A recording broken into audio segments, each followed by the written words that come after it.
నమస్తే, నేను మీ journalist Vasant. PMKVY ఈ పథకం గురించి భారతదేశ వ్యాప్తంగా మేబీ అందరికీ తెలిసి ఉండొచ్చు. ఈ పథకం యొక్క ముఖ్య ఉద్దేశం ఏంటంటే దేశంలో ఉన్న ఎవరైతే యువత ఉన్నారో వీళ్ళందరికీ స్కిల్ డెవలప్ చేయాలి, కొంత వాళ్ళకి ట్రైనింగ్ ఇవ్వాలి, దీంతో పాటు సర్టిఫికేట్ ఇవ్వాలి ప్రభుత్వం తరఫు నుంచి, అలాగే కొన్ని కంపెనీల్లో ఉద్యోగాలు ఇప్పించాలి. దీని యొక్క ప్రధానమైన ఉద్దేశం ఇది అందరికీ తెలిసిన విషయం. అయితే ప్రధానమంత్రి కౌశల్ వికాస్ యోజన PMKVY ఆశించిన స్థాయిలో ఫలితాలను సాధించలేదనేది స్పష్టమవుతుంది. ముఖ్యంగా 2015 నుంచి 2022 వరకు సుమారుగా 14,450 కోట్ల రూపాయలు ఖర్చు చేసినప్పటికీ కూడా శిక్షణ పొందిన అభ్యర్థుల్లో ఎవరైతే వాళ్ళు ఉన్నారో వాళ్ళందరిలో కూడా కేవలం 41% మందికి మాత్రమే ఉద్యోగ అవకాశాలు లభించడం పథకం యొక్క మౌలిక లక్ష్యమైన ప్లేస్మెంట్ విషయంలో విఫలమైంది అనేది ప్రధానమైన చర్చ. క్షేత్రస్థాయిలో సరైన నైపుణ్యం అందించలేదు అనేది ప్రధానమైన చర్చ. అయితే ముఖ్యంగా కొంతమైన విశ్లేషణ కూడా లేదు అనేది కూడా చర్చ నడుస్తుంది. అనర్హులకు శిక్షణ ఇవ్వడం, తర్వాత శిక్షణా సంస్థలు ఇప్పుడు పత్రాలతో నిధులను దుర్వినియోగం చేయడం వంటి తీవ్రమైన లోపాలను ఆడిట్ అనేది ఎత్తి చూపించింది అనమాట. కాక్ కూడా దీనిపైన కొన్ని సంచలనమైన రిపోర్ట్లు ఇచ్చింది. దీంతో పాటుగా 222.63 కోట్ల రూపాయల నిధుల బదిలీలో జాప్యం కూడా జరిగిందనేది ఇక్కడ ఒక పెద్ద చర్చ జరుగుతుంది. వడ్డీ నిధుల రికవరీలో అలసత్వం మరియు కేంద్ర రాష్ట్ర విభాగాల మధ్య సమన్వయ లోపం అనేది చాలా క్లియర్గా కనిపించింది అనేది ప్రధానమైన అంశాలు. ఈ ప్రతిష్టాత్మకమైన పథకం ఏదైతుందో దీని యొక్క ముఖ్యమైన పర్యవేక్షణ, దీంతో పాటుగా ఆర్థిక నిర్వహణలో ఉన్న లోపాలను వెల్లడిస్తున్నాయి. అయితే ప్రధానమంత్రి కౌశల్ వికాస్ యోజన PMKVY అనేది భారత ప్రభుత్వం ప్రతిష్టాత్మకంగా నైపుణ్యాన్ని అభివృద్ధి చేయడమే ముఖ్యమైన లక్ష్యంగా పెట్టుకున్న పథకం. ఇటీవల కంట్రోలర్ అండ్ ఆడిట్ జనరల్ ఏదైతే ఉందో కాగ్ సమర్పించిన నివేదికలో ఈ పథకం అమలులో జరిగిన కొన్ని తీవ్రమైన అవకతవకలు కూడా వెలుగులోకి వచ్చాయి. దీనికి సంబంధించి మనం పూర్తి వివరాలు ఒకసారి చూస్తే, ప్రధానమంత్రి కౌశల్ వికాస్ యోజనను జూలై 15, 2015 ప్రపంచ యోజన నైపుణ్యాల దినోత్సవం సందర్భంగా ప్రారంభించారు. దీనిని నైపుణ్యాభివృద్ధి మరియు వ్యవస్థాపకత మంత్రిత్వ శాఖ అంటే MSDE ఆధ్వర్యంలో national skill development corporation NSDC అమలు చేస్తోంది అనమాట. దీని ముఖ్య ఉద్దేశం ఏంటి?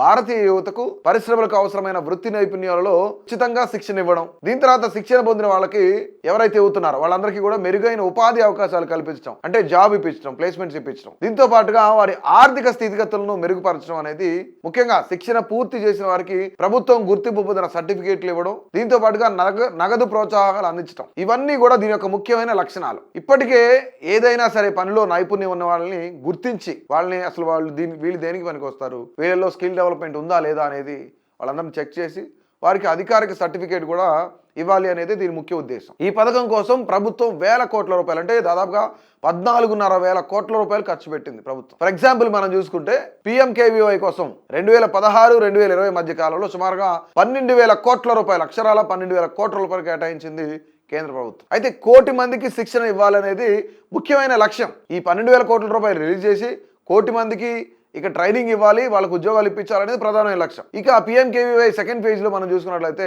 2020-21 సంబంధించి 948.90 కోట్ల రూపాయలు కేటాయించారు. అయితే ఇక్కడ ఏంటి కాగ్ గుర్తించిన అవకతవకలు ఏంటి అనేది మనం చూస్తే, కొన్ని ఈ స్కామ్ కు సంబంధించిన డీటెయిల్స్ చూస్తే, డిసెంబర్ 2025లో కాగ్ సమర్పించిన ఆడిట్ నివేదిక ఏదైతుందో ఆ ఆడిట్ నంబర్ 20/2025 ప్రకారం 2015 నుండి 22 వరకు, అంటే దాదాపుగా 7 సంవత్సరాల్లో జరిగిన అమలులో కొన్ని లోపాలు బయటపడ్డాయి. ఆ లోపాలు ఏంటి? దాదాపుగా 94% మందికి పైగా లబ్ధిదారుల బ్యాంక్ ఖాతా వివరాలు సరిగా లేవు, అంటే తప్పుడు ఖాతాలు ఇచ్చారు అనేది ఇక్కడ వాస్తవంగా జరుగుతూ ఉంది. చాలా చోట్ల ఒకే బ్యాంక్ ఖాతా నంబర్ లేదా అన్ని 1లో, అన్ని 2లో, లేదంటే అన్ని 3లో ఇలాంటి విధంగా ఉండే కొన్ని తప్పుడు నంబర్లు కూడా ఇచ్చారనమాట. శిక్షణ పొందుతున్నట్లు, అంటే ఎవరైతే ట్రైనింగ్ పొందుతున్నారో వాళ్ళందరినీ కూడా చూపించడానికి ఒకే వ్యక్తి ఫోటోని వేరు రాష్ట్రాల్లో, ఫర్ ఎగ్జాంపుల్ ఏ అనే పర్సన్ ఉంటే ఏ అనే పర్సన్ ఆంధ్రప్రదేశ్ అనుకోండి, ఏ అనే పర్సన్ ఫోటోని తెలంగాణలో వాడారు, మహారాష్ట్రలో వాడారు, బీహార్లో వాడారు, రాజస్థాన్లో వాడారు, ఉత్తరప్రదేశ్లో వాడారు. ఫర్ ఎగ్జాంపుల్ ఇది అనేకమైన రాష్ట్రాల్లో వాడారు. మరీ ముఖ్యంగా చెప్పుకోవాలంటే బీహార్, రాజస్థాన్, ఉత్తరప్రదేశ్లో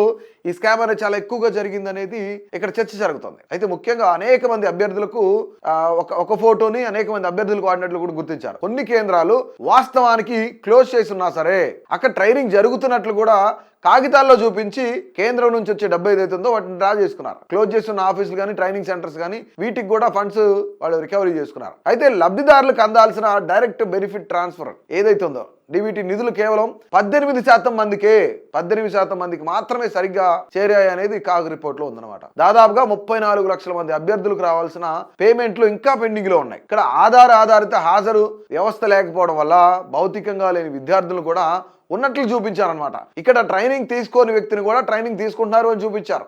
చాలా మంది ఇలాగే ట్రైనింగ్ ఇన్స్టిట్యూట్స్ నడిపారు. మార్కెట్ డిమాండ్కి సంబంధం లేని కోర్సుల్లో ట్రైనింగ్ ఇవ్వడం వల్ల చాలా మందికి ఉద్యోగాలు కూడా రాలేదు. సో ముఖ్యంగా ఈ అవకతవకల వల్ల ప్రజాధనం అంటే ప్రభుత్వం ఏదైతే ఫండ్ ఇస్తుందో ఈ ప్రజాధనం పూర్తిగా దుర్వినియోగం అవడమే కాకుండా నైపుణ్యం పొందాల్సిన యువత, శిక్షణ పొందాల్సిన యువత ఎవరైతే ఉన్నారో వాళ్ళందరూ కూడా నష్టపోయారని చెప్పేసి కాగ్ ఒక రిపోర్ట్ ఇచ్చింది.